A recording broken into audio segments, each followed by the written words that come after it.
Hello everyone, I welcome you all to Beard first year video lecture series of childhood and growing up. In this video lecture series, we are going to cover important topics of unit development of child at different stages.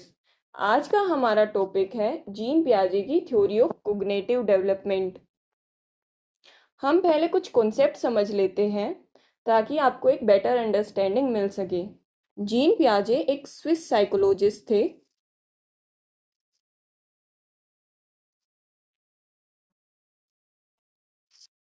उन्होंने बच्चों पे काफ़ी experiments किए।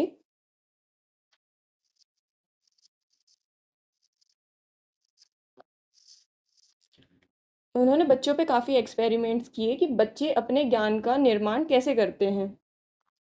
बच्चे अपने ज्ञान का निर्माण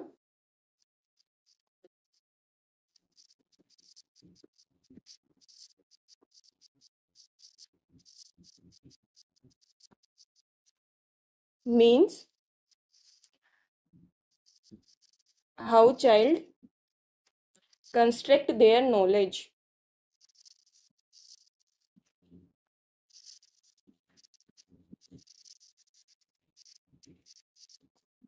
ठीक है, फिर समझ लेते हैं हम। जो जीन पियाजे थे उनको father of modern child psychologist भी बोला गया है।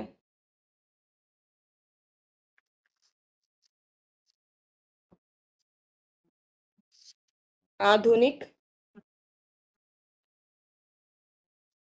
मनोविज्ञान के पिता।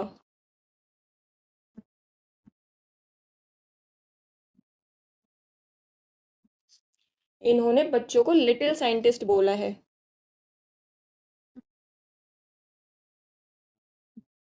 मीन्स नन्हे वैज्ञानिक।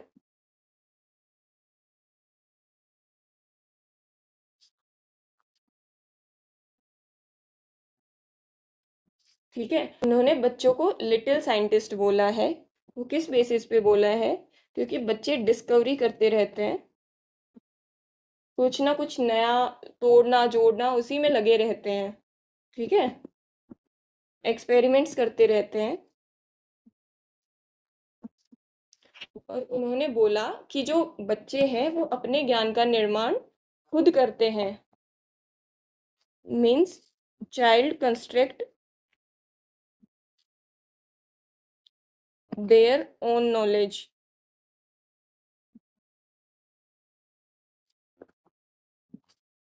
Child construct their knowledge by themselves.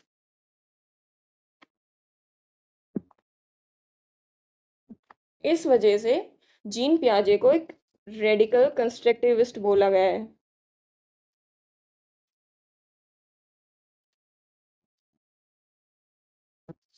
Right, gene पियाजे ने बच्चे के कोग्निशन पे काफ़ी ऐसे रिसर्च किया, एक्सपेरिमेंट्स किया और कंक्लूजन निकाला कि जो कोग्निशन है ना बच्चे का, उसके उसको दो पार्ट्स में डिवाइड किया। एक तो कोग्निटिव स्ट्रक्चर्स,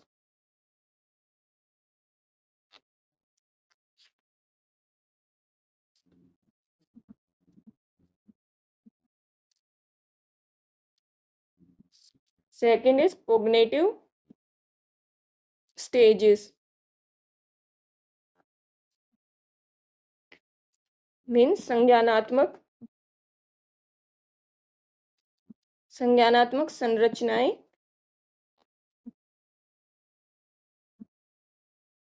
और संज्ञानात्मक चरण। ठीक है, उन्होंने तीन टाइप की कोग्निटिव स्ट्रक्चर्स की बात की है और चार टाइप के कोग्निटिव स्टेजेस की बात की है। सबसे पहले हम समझ लेते हैं कोग्निशन क्या होता है। किसी भी पर्सन की जो एबिलिटी होती है कुछ भी सोचने की, समझने की, याद रखने की, या फिर उस कोई कंक्लूजन निकालने की, उसको हम कोग्निशन बोलते हैं। जो कोग्निशन की या कोग्निटिव की डेफिनेशन है, हम उसको थंडर से याद कर सकते हैं।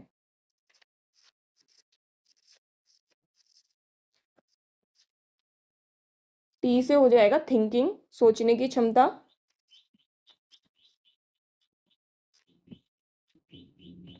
एच से हो जाएगा हाइपोथेसिस,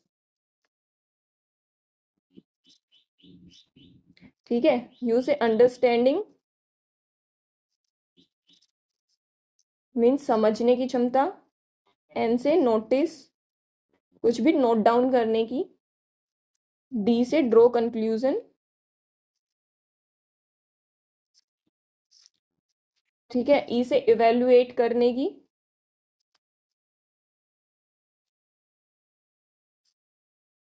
और आर से रिमेम्बरिंग।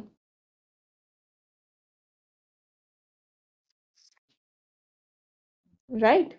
अब हम कर लेते हैं जीन पियाजे ने जो कोग्निटिव स्ट्रक्चर्स और कोग्निटिव फंक्शंस दिए हैं वो क्या कुछ है। ठीक है। फर्स्ट है स्कीमा।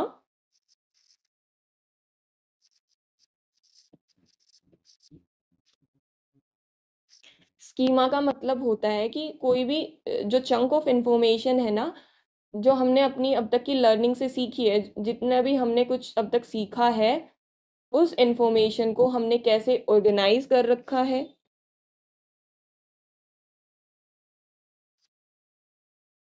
स्टोर कर रखा है। ठीक है। चंक ऑफ इंफॉर्मेशन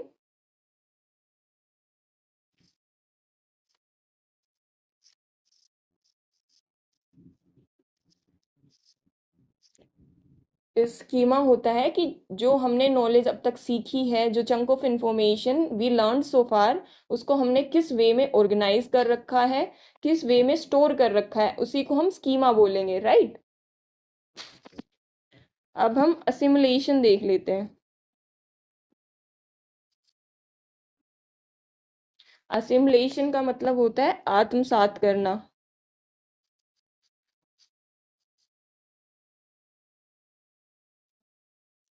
असिमुलेशन जो हम बच्चे के पास प्रीवियस नॉलेज है उसमें कोई भी न्यू नॉलेज को फिट करने की कोशिश करता है वो।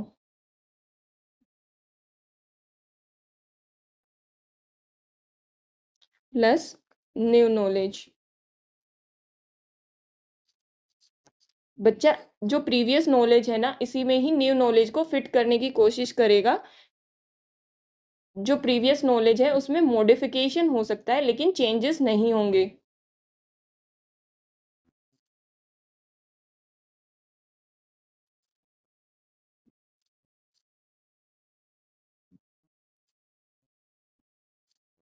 But no changes. इसको एक एग्जांपल से समझ लेते हैं। ठीक है। ये देखो, यहाँ से देख लेना, असिमुलेशन का मतलब होता है कि जो हमने लर्निंग है ना हमारी, उसी में बच्चा न्यू आइडियाज को फिट करने की कोशिश करेगा, और जो स्कीमा है वो सिर्फ मॉडिफाई होगा और चेंज नहीं होगा। राइट। इसको एक एग्जाम्पल से समझ लेते हैं कि जब बच्चे ने एक इंसान को रील में देखा कि उसने बहुत लाउड मेकअप कर रखा है, ठीक है, तो बच्चे ने उसको डर से घोस्ट घोस्ट बोला, मतलब कि भूत भूत बोला। राइट। ठीक है। या फिर एक और एग्जांपल से समझ लेते हैं कि बच्चे की प्रीवियस नॉलेज से बच्चे को पता था कि जो डॉग है,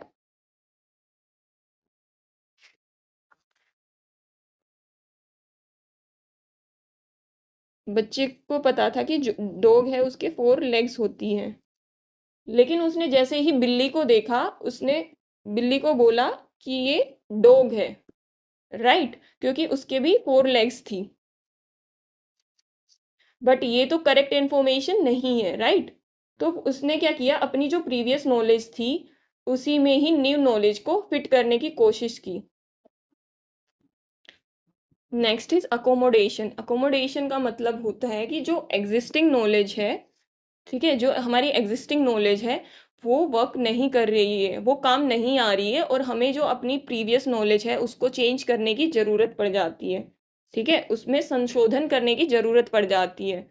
हमने पिछले एग्जाम्पल में देखा था कि बच्चा जो डांसर होती है, जिसने बहुत सारा मेकअप किया हुआ होता है और सफ़ेद कपड़े पहने होते हैं, उसको भूत बुलाता है, घोस्ट बुलाता है। राइट। लेकिन उसकी मम्मा ने उसको करेक्ट किया कि हर वो इंसान जिसने सफ़ेद कपड़े पहने हो और बहुत लाउड मेकअप किया हो वो भूत नहीं होता। तो इससे क्या हुआ कि बच्चे की जो नई नॉलेज है ना उसमें चेंज आया, उसने नई नॉलेज अडेप्ट की, एक्वायर की, राइट।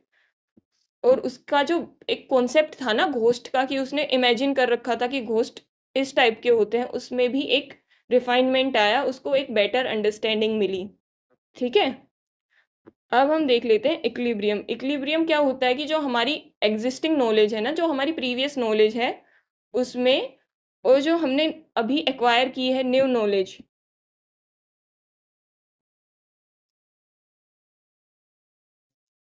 जो हमारी प्रीवियस नॉलेज है उसमें और न्यू नॉलेज,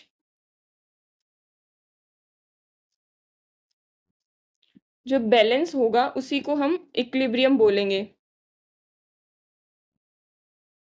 ठीक है, और ये जो बैलेंस है वो बच्चे की कोग्निटिव फंक्शनिंग के लिए बहुत ज़्यादा इम्पोर्टेंट है। अब हम समझ लेते हैं कोग्निटिव स्टेजेस।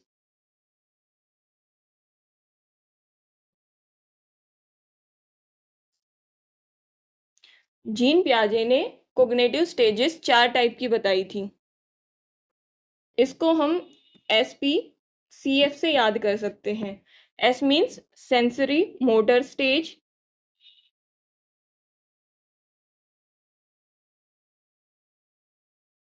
ठीक है। P से प्री ऑपरेशनल स्टेज, और जो सेंसरी मोटर स्टेज होती है वो 0 से 2 years तक की होती है।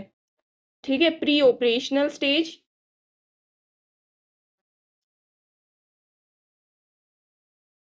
ये 3 to 7 years की होती है। फिर कॉन्क्रीट ऑपरेशनल स्टेज,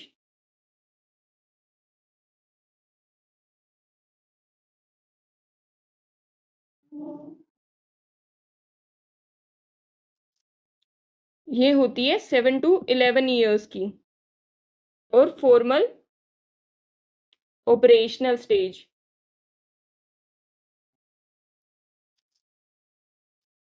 ये 11 year और उससे बड़े बच्चों की स्टेज होती है, right.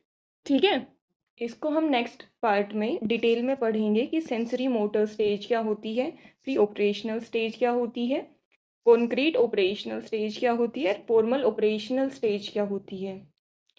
Thanks for watching the video, please share with your friends and like and subscribe the channel. Thank you.